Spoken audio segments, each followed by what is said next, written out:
All right, Mopar people, welcome back to the channel. I'm Justmoparjoe.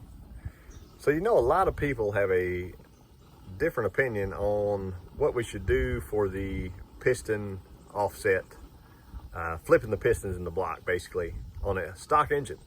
I believe Dulcich and Freiberger just did a live on that.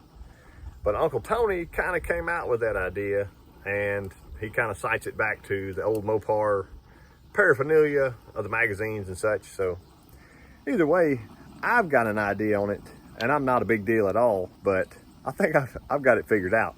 So all you got to do is just wait for the piston to be flipped. You got to wait on the right time to flip it, if you know what I mean.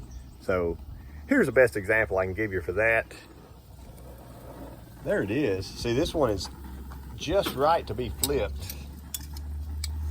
I'll get my tongs out here. See, you flip it when it's ready. It takes a little bit longer than the burgers does, but you flip it when it's ready and you shut the grill back. So either way, I'm Justmoparjoe. I hope that helps y'all out. I'll see you next time.